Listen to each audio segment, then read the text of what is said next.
Alhamdulillah, bienvenue, marhaban, dans cette deuxième partie de ce séminaire consacré à l'extrémisme et le laxisme. Et donc, le juste milieu qui est cette voie entre les deux. Et donc, comme promis, donc j'ai voulu vous parler, après avoir donné les textes scripturaires qui imposent aux croyants et à la croyante un juste milieu, un équilibre dans tous les niveaux de la vie, que ce soit spirituel, culturel, social, matériel, etc. Donc, la ifrata wa la tafrit, même dans la dépense, le prophète nous rappelle cet équilibre. Et Allah rappelle à son prophète cet équilibre. Donc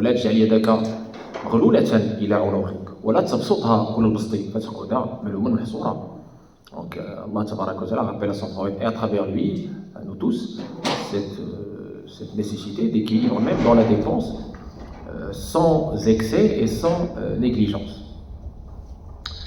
Et donc on a vu dans la première partie que ce juste milieu est la marque distinctive de cette belle religion, et l'ADN de cette belle religion, et la voie naturelle de tous les prophètes et les messagers, à partir de Adam jusqu'au dernier messager, sallallahu alayhi wa sallam. Et que donc, effectivement, Coran et Hadith à l'appui, si on est des bons musulmans, on est censé suivre le juste milieu, l'équilibre. Et cet équilibre n'est pas le laxisme. Alors, avant de parler du sujet de l'extrémisme, je parle d'abord du laxisme de façon assez brève, en répondant à une question qui m'a été posée dans la foulée, qui est min fadlikum urid al-mazid min sharh shi hadith aya taqullaha mastata'tum aya taqullaha craignez pieusement Allah quand vous pouvez.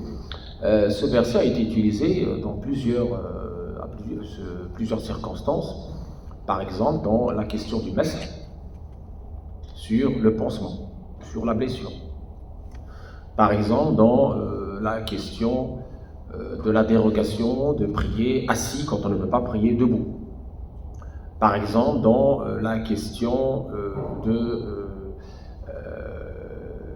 jeûne pour le malade, où il y a même des versets explicites, etc., etc. Et il y a toujours des limites, bien sûr.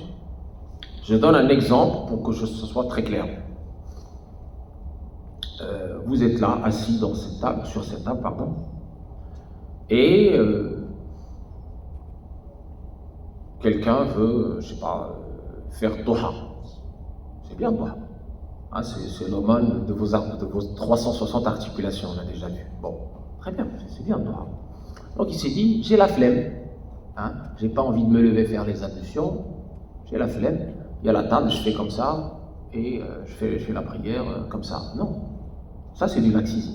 Parce que ce que tu fais est pas invalide.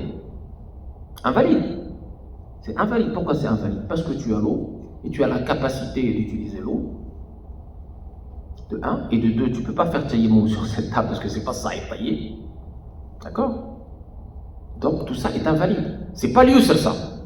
C'est pas la facilité, ça. C'est du laxisme.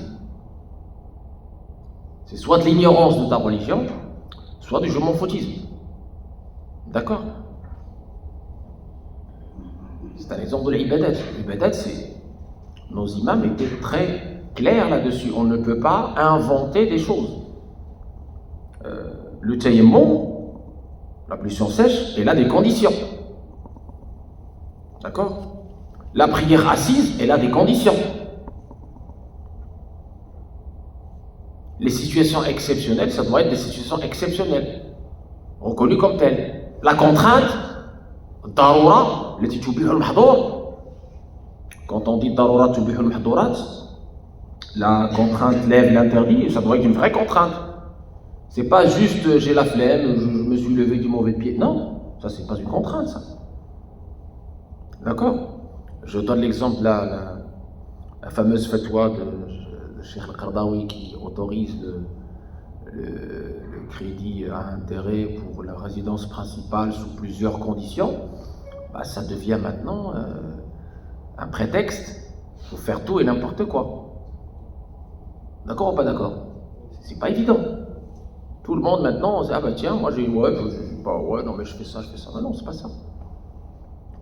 Les chouyoukhs, notamment les hnaf, ils ont donné plusieurs conditions. Lisez les conditions, on ne peut pas lire juste les conditions, il y a plein de conditions. Est-ce qu'on est dans une contrainte? Est-ce qu'on est dans Dar al-Harb? On n'est pas dans Dar al-Harb. On n'est pas dans Dar al-Harb, parce que si tu es dans Dar al-Harb, tu ne peux pas faire la prière, tu veux parler d'islam comme tu parles aujourd'hui, c'est pas possible. Dar al-Harb, la terre de guerre, c'est pas ça. On n'est pas dans une terre de guerre. Il faut arrêter. Dans Mukhtasar Quduri, wa la riba fi Dar al-Harb. Une des référents hanafites, Quduri, dans son ouvrage, il dit « Wala riba, pas de riba dans Dar al-Harb, dans la terre de guerre. » Mais on n'est pas dans une terre de guerre aujourd'hui. Pas possible. On n'est pas dans une terre de guerre. Terre de guerre, tu ne dois pas rester dans une terre de guerre, tu dois partir. Parce que tu ne peux pas adorer Allah. T'empêches d'adorer Allah. T'empêches ta liberté religieuse. Donc on n'est pas dans une terre de guerre, on est d'accord ou pas? On ne peut pas qualifier la terre européenne non musulmane de terre de guerre, c'est pas possible. C'est pas possible. Vous voyez, donc on verse rapidement dans le laxisme, parce que l'être humain, malheureusement, il a tendance à suivre sa passion. Un autre exemple de laxisme. Quelqu'un vient me poser la question sur un sujet très sérieux. Il me dit, voilà, moi je suis au bureau, il y a un apéritif. Hein. C'est le jour du Ramadan. Est-ce que je peux prendre l'apéritif avec eux? Et puis je rattraperai plus tard. J'ai dit non, c'est pas possible. T'as pas d'excuse, t'es pas malade, t'es pas en voyage. Et tu peux évidemment refuser un apéritif, c'est pas un crime en France hein, de refuser l'apéritif à ma connaissance. Vous demandez à tous les avocats possibles et imaginables, vous dire non, tu peux dire non, je ne mange pas. Il n'a pas apprécié ma réponse. Il va voir un autre cheikh encore. Il lui répond la même chose que moi. Il n'a pas apprécié sa réponse. Il va chercher cheikh Google, cheikh Instagram, cheikh TikTok, virtuel. Hein? Il va chercher sa religion dans les poubelles du virtuel jusqu'à tomber sur un illuminé qui lui dit « Oh, bah, c'est pas grave, mon frère, la religion est facilitée. » C'est quoi ces conneries? D'accord? Et il va commettre un gravissime péché, celui de rompre le jeûne du mois de Ramadan, qui est un pilier de l'islam, sans aucune excuse. Sans aucune excuse. C'est très très très grave. Vous comprenez ou pas? Ça, c'est du laxisme. C'est pas de la facilité. La facilité, j'ai donné des exemples de facilité. C'est lié. Tout ça est encadré. On ne peut pas suivre sa passion, sa paresse, son fainéantisme, et dire que, ah ben non, la religion est facilitée. Vous avez compris ou pas? C'est très important ce que je viens de dire, parce que dès qu'on parle de facilité, certains ont tendance à, entre guillemets, chercher partout des prétextes à leur passion. Il a déjà la réponse, il veut quelqu'un qui colle à sa réponse. Ça, c'est pas de la religiosité, ça. Tiba ou la hawa, ça, c'est suffit de passion. Quand tu es sincère, tu ne viens pas avec la réponse. Tu viens chez les savants, qui sont les héritiers des prophètes, humbles. Et quand tu reçois la réponse, tu te rappelles le verset d'Allah, وَمَا كَانَ لِمُؤْمِنٍ وَلَا مُؤْمِنَةٍ إِذَا قَضَى اللَّهُ وَرَسُولُهُ أَمْرًا أَن تَكُونَ لَهُمُ الْخِيَرَةُ مِنْ أَمْرِهِمْ. Tu te soumets à cette réponse, sinon tu ne poses pas la question. Tu ne poses pas la question. D'accord? Et donc la personne sincère ne suit pas sa passion. Et le laxisme, c'est le suivi de la passion. D'accord? C'est pas du yusr, c'est pas de la facilité. La question des réseaux sociaux, elle en est pour beaucoup aujourd'hui.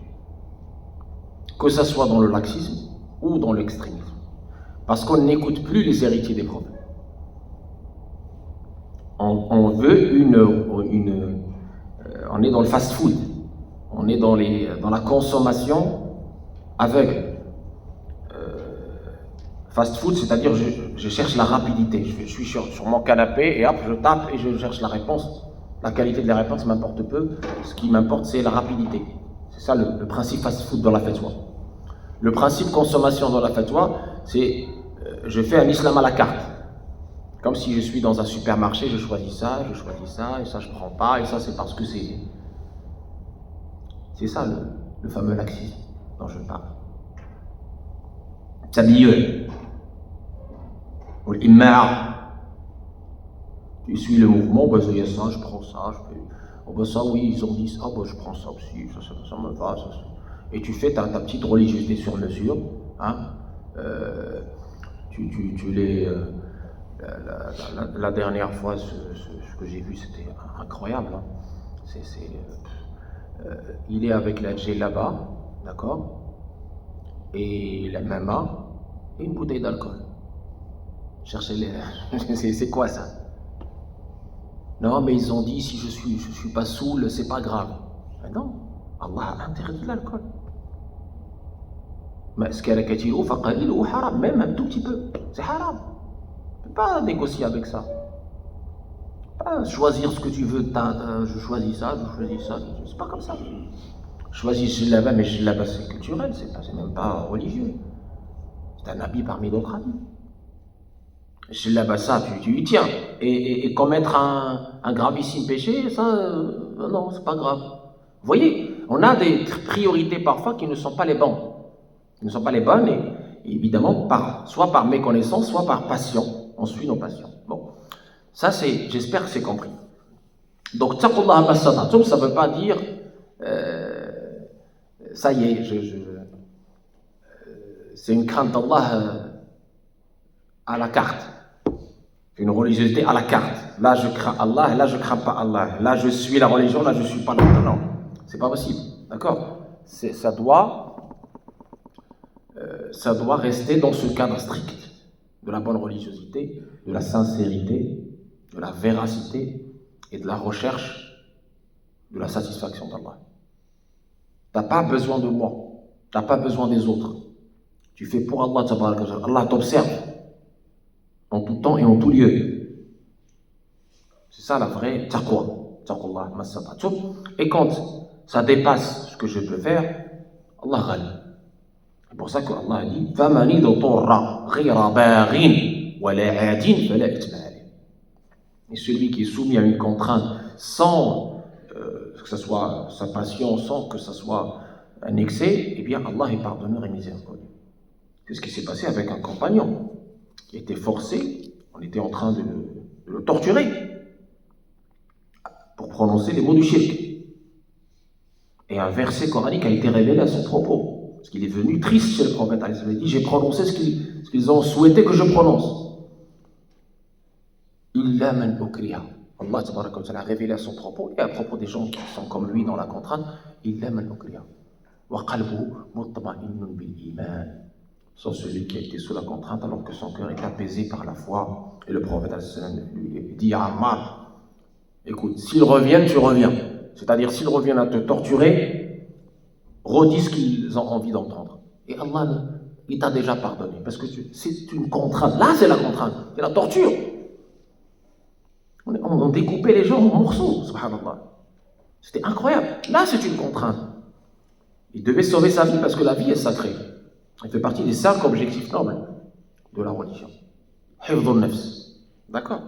Est-ce que c'est clair, cette question d'axisme? C'est clair, taqullah masata, on ne peut pas l'extrapoler n'importe comment.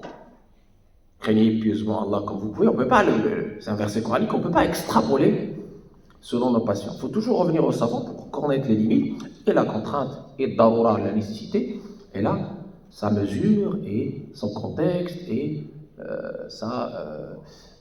sa portée. D'accord? Maintenant, ce qui est très très important pour moi, et ce que je vous avais annoncé avant de commencer cette deuxième partie, c'est de traiter l'historique de l'extrémisme. D'accord? Et quel type d'extrémisme? Alors, comme vous le savez, les compagnons du prophète alayhi salatu wassalam ont été éduqués par le prophète alayhi salam.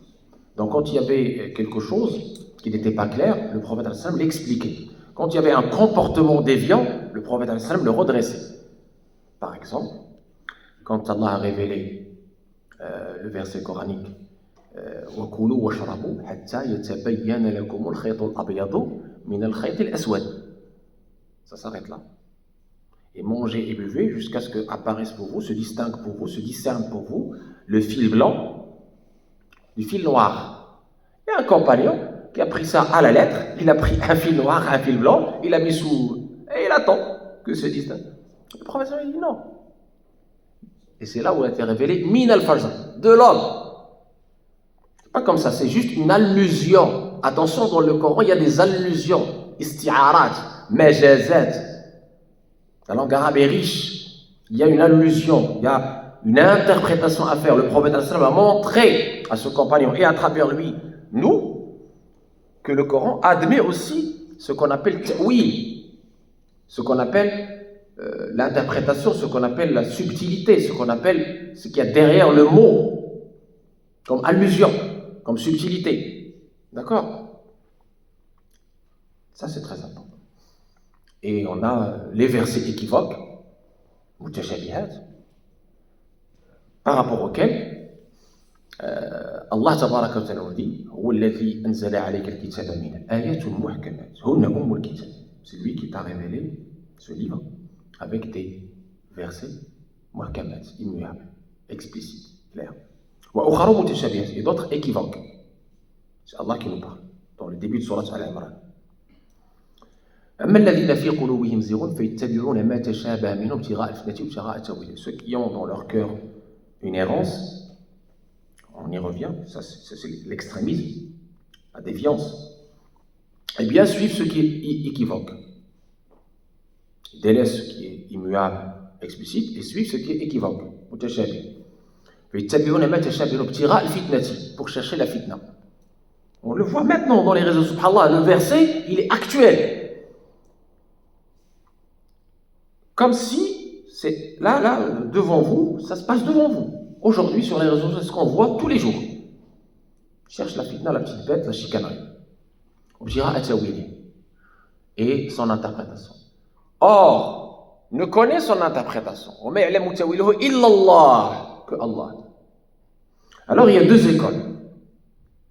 L'école d'Abdullah ibn Abbas, qui ne s'arrête pas là, qui ne fait pas de waqf sur illallah, qui va plus loin. Et les enracinés dans la science connaissent aussi son interprétation. Ça, c'est le madhab de Abdullah ibn Abbas, qui était le chef de file de ce qu'on appelle Ahlul Ta'wil. Les gens du Ta'wil, c'est-à-dire les gens de l'interprétation. Les autres s'arrêtent à Allah, ils disent point. Et les enracinés dans la science disent nous avons cru, amanna, sans se poser de questions. Ce qu'on appelle l'école de Tafwid. Deux écoles. Chez les compagnons déjà. L'école du Ta'wil, avec comme chef de file Abdullah ibn Abbas, entre autres compagnons qui font partie des 4 Abdullah al-Abadil al-Arba'a, grands savants des compagnons. Et l'école du Tafwid. Tafwid, ça veut dire face à ces versets équivoques, face à ces hadiths équivoques, comme les montées, descentes, etc., l'istiwa, etc., on ne cherche pas à comprendre. On se soumet à Allah, on dit c'est Allah qui connaît son sens et ce qu'il veut dire, et on ne va pas rentrer dedans.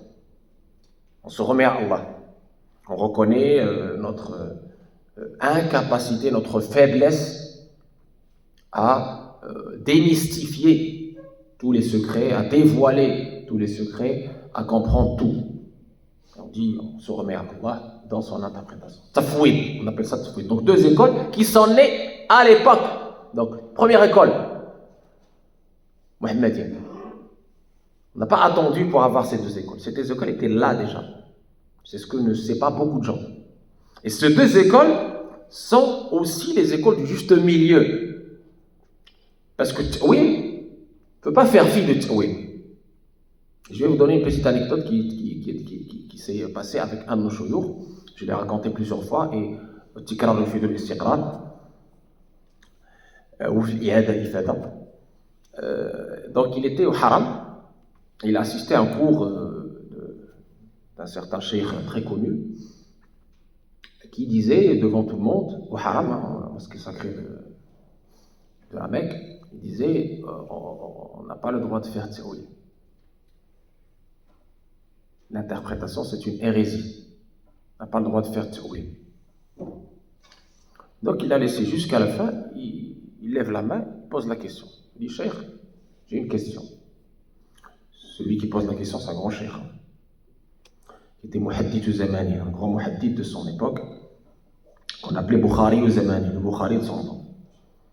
Le cheikh ne l'a pas reconnu. Donc lui, il est humble, il est là, par terre, il lève la main, il pose la question. Quand il a laissé le monsieur finir tout ce qu'il avait à dire, il pose la question. Il dit, Allah dit dans le Coran, parlant de Isa alayhi salam, ta'lamu ma fi nafsi wa la a'lamu ma fi nafsi.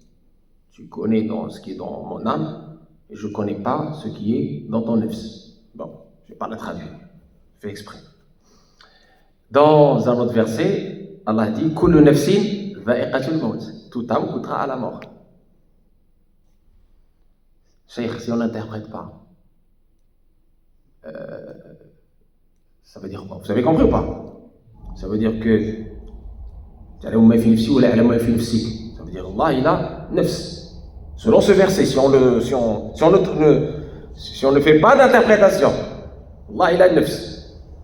L'autre verset dit que toute âme goûtera la mort. Donc Allah goûtera la mort. On fait quoi? Ah le awil. Ah bon, bah, tout à l'heure tu disais qu'on ne fait pas de ça, oui. Donc on est awil. Ah non, on est awil, on interprète. Vous avez compris ou pas? Parce que Allah, qu'est-ce qu'il dit dans le Coran? Il dit lui-même dans le Coran, il ne meurt pas, Allah. C'est nous qui mourrons. Allah, il est le hayy, le vivant qui ne meurt jamais. Vous avez compris le problème? Donc ceux qui disent qu'il n'y a pas de ta'wil en islam se trompent. J'ai donné un petit exemple, il y a plein d'exemples. Parce que si tu ne fais pas de ta'wil, tu tombes soit dans l'anthropomorphisme, si, soit carrément dans le kufr, puisque tu vas croire que Allah meurt, par exemple, dans cet exemple. Parce qu'il a une nefs et Allah il dit tout âme goûtera la mort, ben Allah il va mourir alors. Non, c'est pas possible. Parce que Allah il est le hayy, il a dit la yamout. Est-ce que c'est clair? C'est pas ambigu ce que j'ai dit, hein, ça va. J'ai perdu personne, hein, ça va? Ok, tout va bien. Bon, donc,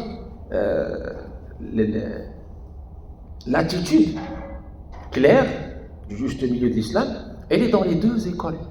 Elle n'est pas dans l'exclusion du ta'wil, ni dans l'exclusion du tafwid. Simplement, ceux qui peuvent faire tafwid, ils le font. Et ceux qui ne peuvent pas faire tafwid, parce qu'ils ont envie, parce que comme l'homme occidental, je le vois avec nos frères qui embrassent l'islam, tu ne peux pas leur faire tafwid. Je ne comprends pas. Qu'est-ce qu'on fait dans l'ayat mutashabihat? Comment on fait? On les laisse imaginer des choses à propos d'Allah? Non. On est dans le ta'wil avec eux pour, entre guillemets, les aider à comprendre. Puisque c'est une école qui est juste et qui est aussi une école du juste milieu. Vous avez compris? Moi, perso, j'ai suivi ta'wil parce que j'ai jamais eu besoin de ta'wil. Mais quand je suis confronté à des frères et sœurs qui ont cette imagination, ce besoin de concrétiser, de matérialiser les choses, eh bien, on les aide en allant vers l'école de ta'wil. Et ça marche, alhamdoulilah. Ils sont, entre guillemets, ils sortent de leur entre guillemets, piège de l'anthropomorphisme. Parce que sinon, ils tombent dans le si, mais c'est pire. Très bien. Donc, historiquement, ces deux écoles-là sont nées avec le prophète alayhi salatu wassalam, avec la première école qui les compagne. Chef de file de ta'wil, Abdullah ibn Abbas, parmi les 4 Abdullah. Très bien. Et j'ai plusieurs exemples, plusieurs compagnons, etc. Je vais pas m'attarder là-dessus. Qu'est-ce qui s'est passé après? Donc j'ai parlé du laxisme, j'ai parlé du ta'wil et du tafwid, pour arriver à la déviation de l'intellect humain. La raison, ce qu'on appelle l'aql, c'est à la fois manat al-taklif, c'est-à-dire le secret de cette élection de l'être humain et de sa responsabilité, mais aussi le piège.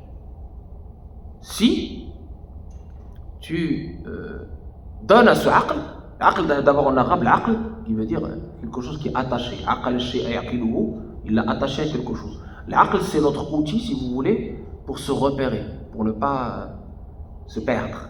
Allah tabaraka wa ta'ala, dans sa miséricorde, il nous a mis ce aql, d'abord qu'on puisse discerner, pour nous distinguer du règne végétal et du règne animal, parce qu'on a ce libre arbitre dû au aql. On a cette possibilité de méditation, cette possibilité de transcendance aussi. On peut, les savants disent que l'être humain, il peut atteindre un maqam, une station supérieure à celle des anges. La preuve, le prophète alayhi salatu wassalam, la meilleure des créatures. D'accord ? Donc c'est une élection due à ce aql. Très bien. Et ce aql peut aussi être ton problème, ton piège. Ton intelligence peut être pour ou contre toi. Bon. On va voir l'absence d'intelligence et l'excès d'intelligence. Et entre les deux, il y a ce qu'on appelle l'intelligence spirituelle, sur laquelle j'ai fait une thèse, et le livre s'appelle L'intelligence spirituelle du cœur, pour les curieux et les curieuses, si vous voulez la voir. Bon. Je vais parler d'abord de la non-intelligence, ce qu'on appelle le littéralisme. Zahiriya. Et je ne parle pas ici de la Zahiriya de Tahiri, ni de Tahir ibn Hazm, parce que ce n'est pas vraiment une Zahiriya. On l'appelle une Zahiriya par appui de langage. C'est un madhab qui est tout à fait intelligent, qui n'a rien à voir avec la Zahiriya que je vais citer là maintenant. Le premier littéralisme à laquelle les compagnons ont été confrontés, c'est ce qu'on appelle Al-Khawarij. Comment ça s'est passé? Le prophète alayhi salatu wassalam, une fois, il a désigné un certain Dhul Khuwaysir al-Tamimi, Dhul Khuwaysir al-Tamimi, min qabilati Tamim, la tribu de Tamim.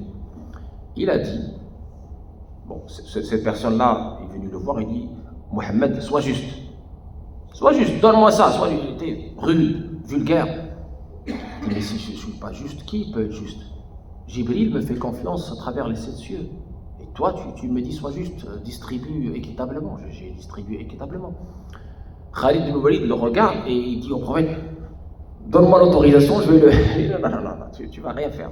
Et quand il s'est éloigné, le prophète a dit, de la descendance de cette personne-là, va naître des gens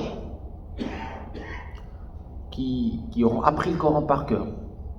Donc l'adoration, vous allez mépriser votre adoration devant leur adoration. C'est-à-dire ils adorent Allah beaucoup. Mais le Coran ne dépasse pas leur gorge. On va voir pourquoi. Et Khalid il dit, laisse-moi le tuer au messager d'Allah. C'est peut-être un hypocrite. Il dit non, je n'ai pas été ordonné de faire ça. Je ne vais pas fendre son cœur, sa poitrine. C'est Allah qui sait ce qu'il cache. Moi, je juge selon ce que je vois, je ne peux pas le toucher. Mais non, il savait que de la descendance de ces gens-là, il va avoir une scission, une grande fitna. Bon, et qu'est-ce qui s'est passé? Ce que le prophète a prédit, il est exactement arrivé à l'époque de Ali ibn Abi Talib, dans sa khilafa. Brièvement, je ne vais pas m'attarder là-dessus, parce que bon, vous laissez aussi le temps de réagir. Un temps d'interaction est prévu, Inch'Allah. Donc, brièvement, il y a eu ce différend entre Sayyidina Ali ibn Abi Talib karramallahu wajhah et Muawiya ibn Abi Sufyan. Bon. Qui est dû à quoi? Qui est dû à l'assassinat du troisième calife, Uthman ibn Affan. Donc, il y a eu, entre guillemets, une confusion. C'est pas qui a fait quoi, pourquoi, etc. Une grande fitna. Et l'épouse de Uthman avait envoyé une lettre à Muawiya, qui était évidemment l'Wali, c'est-à-dire le proche parent de Uthman, pour venger Uthman. Et quand les compagnons ont élu Ali ibn Abi Talib à Médine, Muawiyah était au Sham, était en Syrie, l'actuelle Syrie. Et donc, ils l'ont élu et Ali a jugé bon de reporter la vengeance, s'il y a une vengeance. Pourquoi? Parce qu'il y avait plein de tribus qui étaient mêlées. Il avait besoin d'abord d'asseoir le gouvernement, d'assurer une stabilité avant d'aller plus loin. Muawiyah n'était pas de cet avis-là, ni Aïcha d'ailleurs. Il voulait d'abord la vendetta. Et donc Muawiyah, il s'est senti légitime, et il y a eu le différend, légitime pour venger Uthman. Il ne voulait pas faire la bay'a, l'allégeance à Ali. Et donc, différent, une grande bataille malheureuse qui a opposé les musulmans. Allah tabaraka wa ta'ala en a parlé avant qu'elle arrive. وَإِن طَائِفَتَانِ مِنَ الْمُؤْمِنِينَ قَاتَتَلُوا فَأَصْلِحُوا بَيْنَهُمَا. Si deux groupes, il les a appelés croyants, deux groupes de croyants, طَائِفَتَانِ مِنَ الْمُؤْمِنِينَ اقْتَتَلُوا, s'entretuent, فَأَصْلِحُوا بَيْنَهُمَا, réconcilier entre eux. فإن بغت إحداهما على الأخرى فقاتلوا التي تبغي حتى تفيء إلى أمر الله فإن فاءت فأصلحوا بينهما بالعدل وأقسطوا إن الله يحب المقسطين إنما المؤمنون إخوة فأصلحوا بين أخويكم. Vous voyez, le Coran a anticipé ces problèmes, ces scissions, ces guerres fratricides. Bon. Et il a demandé la réconciliation. Et le Coran reconnaît qu'il peut y avoir un groupe de croyants qui soit injuste envers un autre groupe de croyants et qu'il faut se mettre auprès de celui qui subit l'injustice pour lui rendre la justice. Très clair? Je résume beaucoup de périodes d'histoire du début de l'islam. Bon, ce qui est important ici à savoir, c'est que Sayyidina Ali ibn Abi Talib, sage comme il est, savant comme il est, prévenant comme il est, bienveillant comme il a essayé d'arrêter la provision de sang. Haqnul Diman. Pour cela, il a essayé de faire ce qu'on appelle l'arbitrage, tahkim. D'accepter tahkim, c'est-à-dire le fait de dire, tiens, bon, voilà, comme aujourd'hui, ce qui se fait des pourparlers en vue de paix, comme ce qui se fait aujourd'hui entre les grandes nations, entre les peuples, entre les gens, etc., même à titre individuel dans les familles, on fait tahkim, d'accord, pour essayer d'arriver à une réconciliation, pour arrêter le bain de sang. Bon. Ce tahkim, il a abouti à une trêve, et certaines personnes partisans de Ali ibn Abi Talib n'ont pas aimé cela. Ils ont dit non, mais tu es légitime, tu dois tuer ces gens-là, qui sont devenus mécréants, parce qu'ils se sont opposés à toi. Non, ce ne sont pas des mécréants. Ce sont nos frères qui ont été injustes envers nous, qui n'ont peut-être pas compris, mal compris, et on ne peut pas les qualifier de mécréants, pas possible. Premier problème. Deuxième problème, quelques partisans de Ali, encore une fois, ils ont dit, mais Ali lui-même est devenu mécréant. Ah bon? Pourquoi? Et Muawiyah lui-même est devenu mécréant. Ah bon? Pourquoi? Parce qu'ils ont arbitré autre que Allah. Et Allah dit dans le Coran, Inil hukmu illa lillah. Et le hukm n'appartient qu'à Allah. Pourquoi il a fait arbitrer des hommes? Et donc il est devenu mécréant. Ils ont décidé de les tuer. Ils sont appelés le Khawarij, c'est-à-dire ceux qui sont sortis du groupe. Khawarij, Kharajou. Je résume, je synthétise. Donc c'est une vision extrême de la compréhension. C'est une vision déviée de la compréhension. C'est une vision littéraliste de la compréhension. Ils ont pris ce verset-là, indépendamment de son contexte, indépendamment de tous les versets, et ils l'ont interprété de cette façon littéraliste, dangereuse, évidemment fallacieuse, erronée et dangereuse. D'accord? Sayyidina Ali ibn Abi Talib, sage comme il est, érudit comme il est, il envoie vers eux, parce qu'ils se sont mis à l'écart, ils étaient 40 000, plus, il leur a envoyé, ça s'appelle Khawarij al-Haruri, il leur a envoyé son cousin, savant, Abdullah ibn Abbas.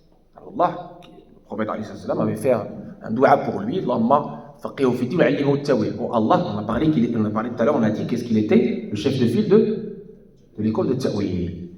Et ça vient pas du vide, ça vient du dua du prophète sallallahu alayhi wa sallam pour lui, quand il était derrière lui, il a dit, il était encore enfant, Abdullah ibn Abbas, et le prophète sallallahu alayhi wa sallam a dit de lui, Allahumma faqihu fi din, oh Allah, donne-lui la bonne compréhension de la religion, et apprends-lui tawil, l'interprétation. Et effectivement, il est devenu l'interprète du Coran. Il est surnommé Habr al-Umma wa Turjuman al-Quran, l'interprète du Coran. Très bien. Donc il envoie Abdullah ibn Abbas vers ces gens-là qui ont dévié, qui ont été dans l'extrême, qui ont mal compris le Coran, qui ont été dans le littéralisme, harfiya ou nassiya, pour essayer de les convaincre, de leur donner la bonne compréhension. Donc Abdullah ibn Abbas, il leur pose plusieurs questions.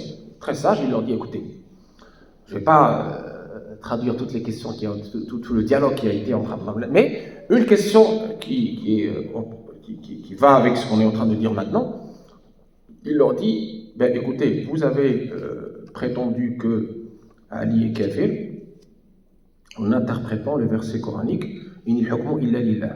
Ils ont dit oui, Inil hukmu illa lillah. Bon. Il dit ça, c'est un verset coranique, certes, mais est-ce que vous avez, vous qui avez appris le Coran par cœur, est-ce que vous avez connaissance d'un autre verset coranique où Allah nous dit, écoutez bien, وَإِنْ خِفْتُمْ شِقَاقَ بَيْنِهِمَا فَابْعَثُوا حَكَمًا مِنْ أَهْلِهِ وَحَكَمًا مِنْ أَهْلِهَا إِنْ يُرِيدَ إِصْلَاحًا يُوفِقِ اللَّهُ بَيْنَهُمَا. Et si vous craignez un différend, un conflit entre l'époux et l'épouse, envoyez hakam, un arbitre de sa famille, et un arbitre de l'autre famille, afin d'obtenir la réconciliation. Il dit c'est un verset coranique, c'est pas un verset coranique. Oui, c'est un verset coranique. Il en dit, mais donc Allah autorise l'arbitrage entre un homme et sa femme. Il dit oui, c'est apparemment ce qui est dans ce verset coranique, oui. Et donc, pourquoi et ça c'est une question juste de bida, de charnel. Qu'en est-il pour plus important, qui est la cohésion de toute la Ummah? Est-ce qu'il n'autoriserait pas un arbitrage d'êtres humains? Puisqu'il a autorisé l'arbitrage d'êtres humains, hukm, entre un mari et sa femme. Ah, ils ont dit oui, il a raison, ce verset, nous n'avons jamais compris ça comme ça. Et une grande partie s'est repentie à Allah tabaraka wa ta'ala est revenue vers Ali ibn Abi Talib, en admettant leur erreur et leur mauvaise interprétation et leur littéralisme dans la compréhension du Coran. D'autres, malheureusement, ils se sont encore plus radicalisés et ils ont décidé de continuer leur projet d'assassinat de Ali ibn Abi Talib. Et Ali ibn Abi Talib, à l'an 37 de l'Hégire, là, il va passer à l'acte. Après avoir évidemment essayé d'expliquer tout ça, ça n'a pas marché avec certains. Il va passer à l'acte, il va les mettre en déroute à l'an 37 de l'Hégire de la Hijra, environ 659 de l'ère chrétienne. D'accord? Car ils représentaient une vraie menace pour la foi, et leur interprétation fallacieuse et littéraliste était tellement dangereuse qu'ils ont tué aussi d'autres compagnons qui n'étaient pas d'accord avec eux. Donc ce sont les ancêtres de Daesh, de Daesh d'aujourd'hui, de Al-Qaïda d'aujourd'hui, qui tuent pour un oui ou pour un non, juste les gens parce que tu n'es pas d'accord avec moi, donc tu n'es pas dans le vrai islam, donc voilà. Ces Khawarij vont continuer à faire couler le sang à un bon moment, bien sûr, et c'est eux qui vont assassiner Sayyidina Ali ibn Abi Talib à Laylatul Qadr, en croyant se rapprocher d'Allah tabaraka wa ta'ala par l'assassinat de Ali ibn Abi Talib dans la nuit de la valeur. Vous imaginez? Vous imaginez la déviance incroyable, l'extrémisme incroyable de ces gens-là. Voilà les Khawarij. Évidemment, ils vont échouer à assassiner Muawiyah et Amr ibn al-As. Muawiyah va être touché au pied par un couteau empoisonné. Et comme il avait un médecin, le médecin lui a donné un antidote. Et il ne pouvait plus enfanter. Il a dit, j'ai déjà Yazid. Et voilà. Je ne vais pas m'attarder maintenant plus dessus. Mais vous comprendrez que, effectivement, cette mauvaise interprétation, ce littéralisme, cet extrémisme dans l'interprétation a conduit à ces drames, à l'assassinat du gendre, du cousin, du calife, du gendre et cousin du prophète et du calife des musulmans, c'était Ibn Abi Talib, qui était le meilleur de son temps. D'accord? Et ils l'ont assassiné. C'était Ali, premier au paradis, vous le savez, c'est le 4e calife, c'est le gendre et cousin du prophète. C'était le savant de son époque. Et c'est, je le rappelle, le premier enfant qui a embrassé l'islam. C'est pour ça qu'on dit Karramallahu wajhahu. D'accord? Jusqu'ici, tout va bien? J'ai perdu personne? Ça va? Bon. Ça, c'est l'extrémisme littéraliste. Cet extrémisme littéraliste va évidemment continuer. Il ne va pas s'arrêter au Khawarij parce que ça a inspiré d'autres mouvements. Quand on s'éloigne de ce juste milieu entre la bonne interprétation et le tafwid, on va vers le littéralisme dangereux. Cette attitude de littéralisme, c'est une déviance de la pensée humaine.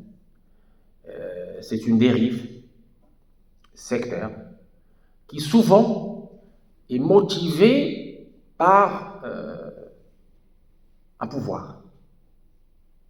Ce que je vous disais tout à l'heure, la passion. Parce que je veux atteindre tel objectif, je vais tirer vers moi tel ou tel texte, lay nos sources, du tutabiq al-hawa, pour que le nas, ah ben tiens, Allah il a dit comme ça.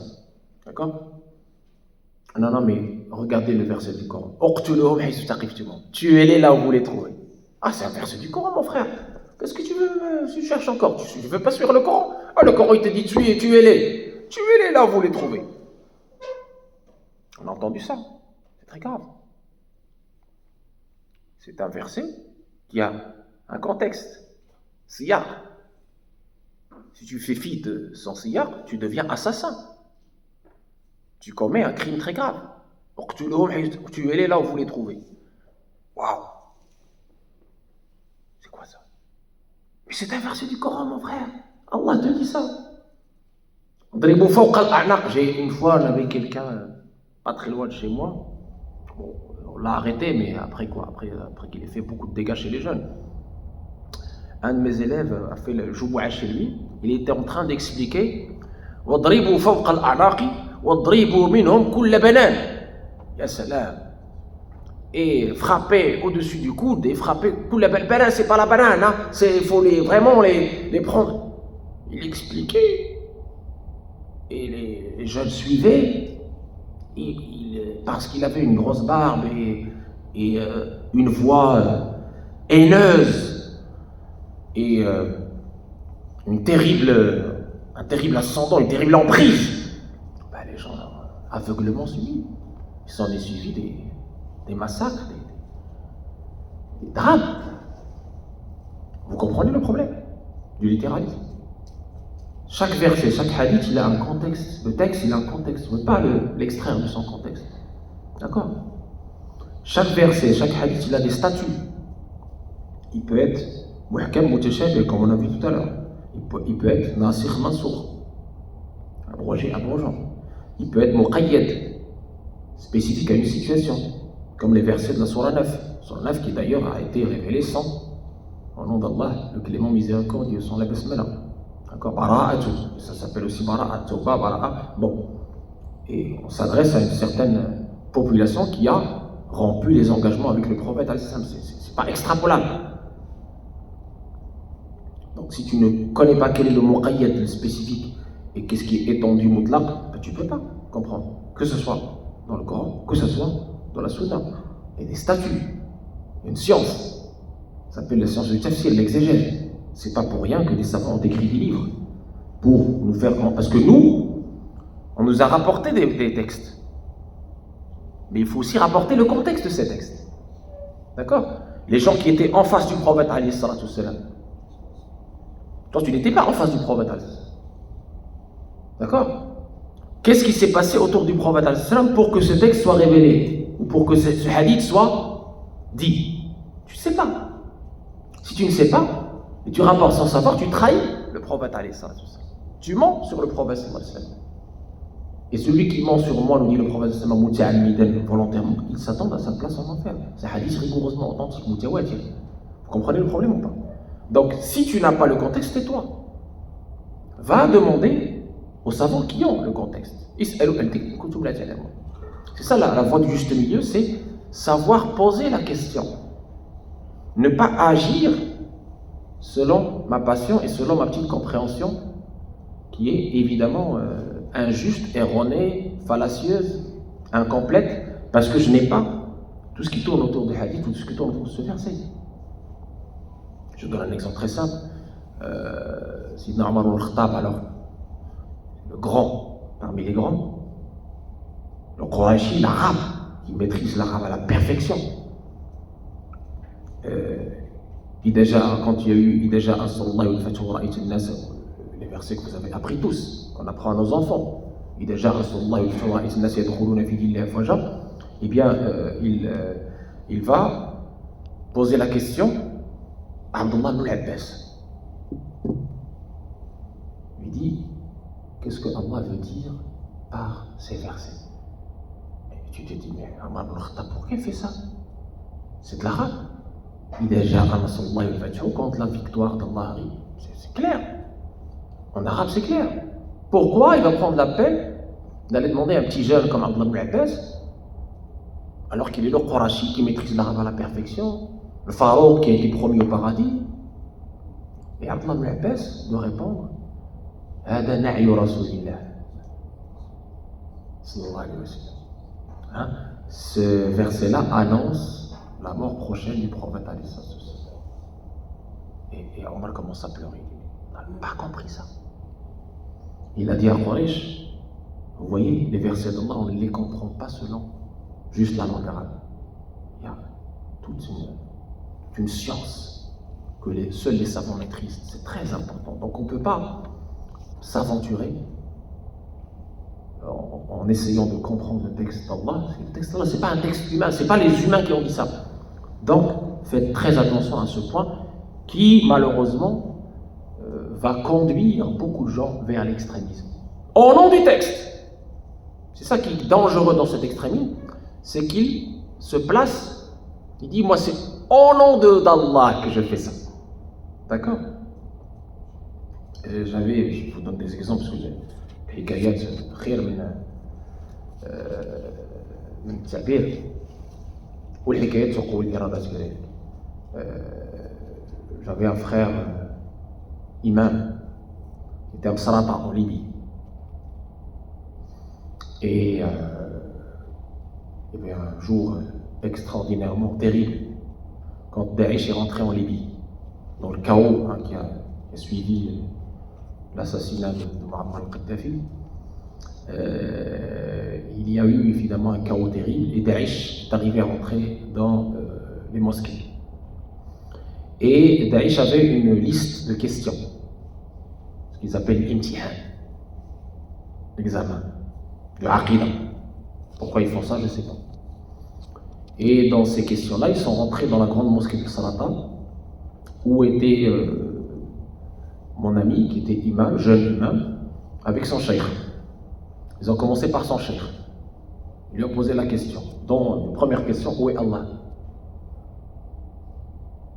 Évidemment, nous on répond Allah tabaraka wa ta'ala. Le où, le comment et le quand, c'est pour nous.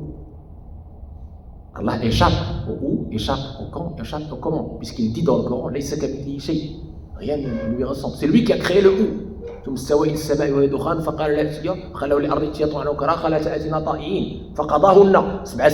lui qui a créé les cieux avant que les cieux existent. Eux non. Ils disent non. Si tu dis pas que Allah est dans le ciel assis sur le trône, tu es kafir. Évidemment, ces chouyours ne peuvent pas dire ça. Pas possible. Et donc, ils les ont pris, c'est lui qui raconte, il est traumatisé, il a été longtemps à l'hôpital. Ils ont pris ce monsieur, ce cheikh, âgé, qui peut être leur grand-père, dans le mihrab, et ils l'ont égorgé comme on égorge un mouton, devant tout le monde, devant ses élèves, devant le... Lui, alhamdoulilah, là, il est au Luxembourg. Il a pu, alhamdoulilah, sauver sa peau. Mais pour vous raconter l'horreur de ce genre d'extrémisme littéraliste. C'est pas juste une opinion. Vous comprenez ce que je veux dire? C'est pas juste une opinion libre, non, mais je pense que c'est ça. Ça va plus loin. C'est pas du littéralisme quiétiste. C'est du littéralisme prosélyte, militant, qui s'impose, qui veut s'imposer par la force à l'autre. Je vous ai dit dans la première partie que la voix des prophètes ne s'impose pas. Le juste milieu des prophètes, comme vous l'avez vu avec Ibrahim, comme vous l'avez vu avec Moussa, comme vous l'avez vu avec Isa, comme vous l'avez vu avec Mohammed, je vous ai donné les versets coraniques où Allah leur dit d'utiliser la douceur, la bienveillance. Que eux-mêmes ils ont dit فَمَنْ تَبِعَنِي فَإِنَّهُ مِنِّي وَمَنْ عَصَانِي فَإِنَّكَ غَفُورٌ رَحِيمٌ. Subhanallah. Celui qui me suit, il est des miens, et celui qui ne me suit pas, tu es le pardonneur miséricordieux. Vous allez être mieux que ces prophètes-là? Non. C'est l'homme des temps. Voilà l'extrémisme qui aujourd'hui souille l'image de l'islam et qui est cet extrémisme littéraliste hérité des Khawarij. Est-ce que c'est clair? J'ai parlé de laxisme, j'ai parlé d'extrémisme littéraliste. Il nous reste l'extrémisme rationaliste.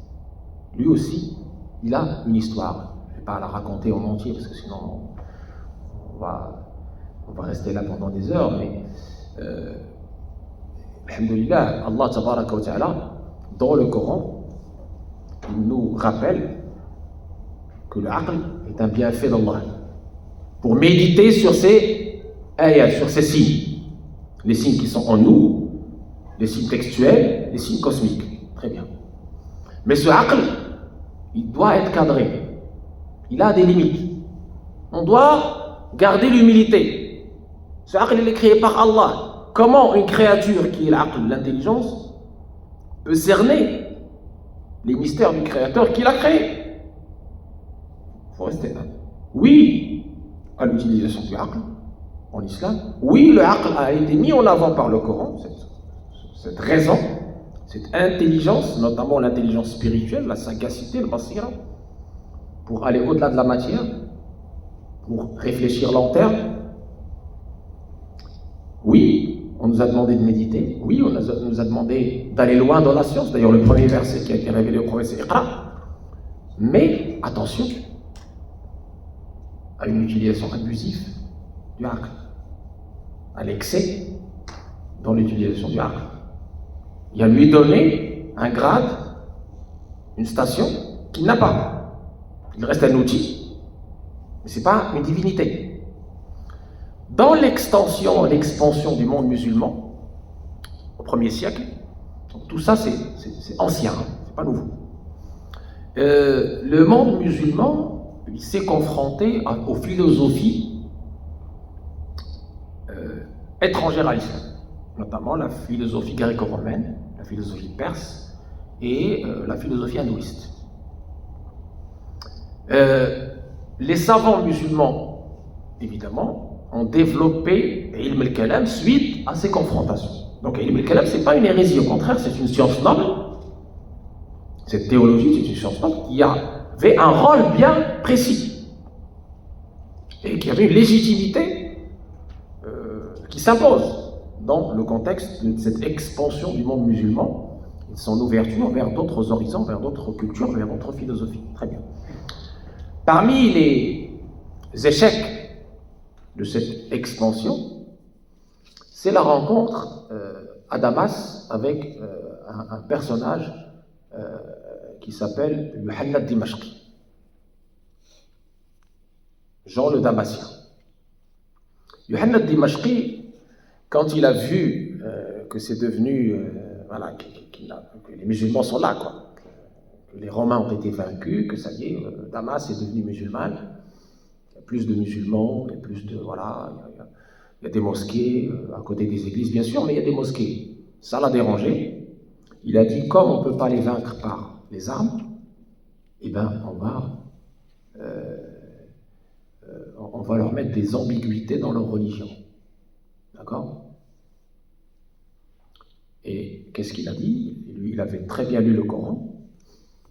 Il a dit à ses amis, à ses alliés, il a dit, la guerre est déclarée. D'accord? Ils vous disent, Isa kalimatullah, Jésus est la parole d'Allah. Très bien, pas de souci. et ils vous disent que le Coran est la parole d'Allah. Très bien, pas de souci. Vous voyez venir ou pas? Pas encore. Alors, puisque Jésus est la parole d'Allah, ils vous disent qu'il est créé, alors qu'il est la parole d'Allah. Nous, on dit qu'il n'est pas créé, c'est une divinité, c'est ce que dit. Je parle à sa place. Il dit que Jésus, pour lui, pour les chrétiens, n'est pas créé. C'est un fils de Dieu, une divinité. Bon. Et donc, s'ils vous disent que Jésus est créé,